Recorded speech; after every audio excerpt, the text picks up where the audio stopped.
Welcome to Figma Bites, the video series that aims to teach you to speed up your Figma workflow. Today, we're giving you a petite introduction to auto layout. Auto layout is a feature that allows frames to adapt to the content inside of them. Pieces of your file can act more as they would in a browser or mobile device. For our first course, we have a few examples that will give you an overview of the features. One of the simplest uses for auto layout that still shows the power of the feature is for a button. With this button selected, we can see that auto layout is on in the sidebar and our frame icon has turned into an auto layout icon. I'm able to click into this button and adjust the label, and it just grows to accommodate the text.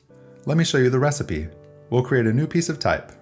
There are a few ways to add auto layout to an object. You can use the shortcut Shift-A or right-click and find the menu option for Add Auto Layout. This has now become a frame with auto layout. You can see the properties over here in the panel on the right. Let's add some style, some color, rounded borders, get it looking good. We can now come in and type whatever we want and it adapts. You can also adjust the properties to change padding uniformly, or we can adjust them individually. Let's taste another morsel. Here are some avatars inside of a frame. Another way to add auto layout is by clicking the plus in the right panel. Our frame changed size, and we now have a set of parameters to adjust the spacing between objects to give them more space or change how they are laid out in the frame. We can also play with alignment so the objects stick to the container in the way we want. Or we can adjust the spacing mode, which keeps our auto layout elements packed together with a specific pixel value between them, or set it to auto to have the space between elements expand and shrink as the container changes sizes. Click this drop-down to select auto spacing mode, or type A into the input box. You can also double-click on the alignment lines right here. A lot of people don't like their foods to touch, but what if we want some overlap? Simply set our spacing value to a negative number and our auto layout objects will overlap.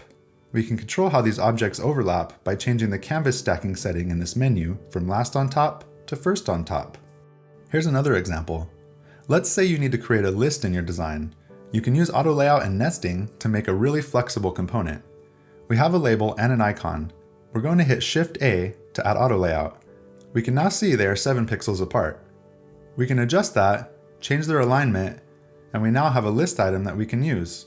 Without auto layout, we'd end up copying the same pieces repeatedly, adjusting individually, and getting a headache in the process. But with auto layout, you can wrap pieces that already have auto layout into another frame with auto layout.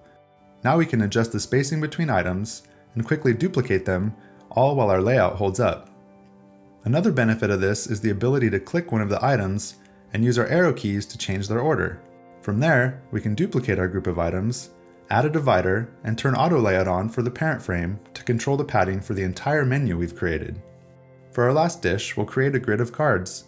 We have this basic card design ready to go and want to ensure the spacing stays consistent.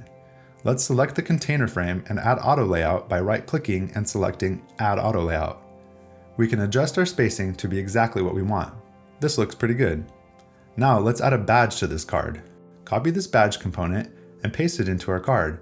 It respects our layout rules as it should. But what if we want this badge to be floating on top of the media area? Absolute positioning to the rescue. With our badge selected, head over to the design panel on the right and click this icon. Toggling this setting will tell auto layout to ignore this element. We can now move our badge where we need it. As of June 21st, 2023, auto layout now includes the ability to wrap layouts. This has been a big pain point in auto layout. With wrapping, auto layout makes our frames act even more like a browser. We'll make 9 copies of this card component. Select all of the cards and add auto layout. Move over to the auto layout panel on the right. Next to our direction arrows is a new icon. Click it and nothing happens. But if we make this new frame smaller, our cards wrap. With the new settings that appear, we can adjust how our layout is positioned.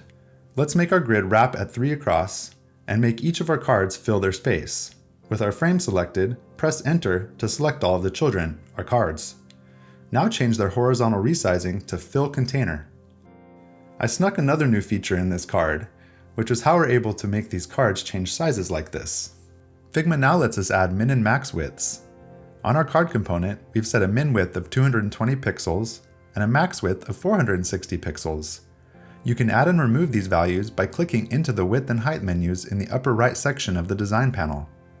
If we place this into an auto layout frame and set its horizontal resizing to fill container, we get a responsive grid when changing the width of its parent frame.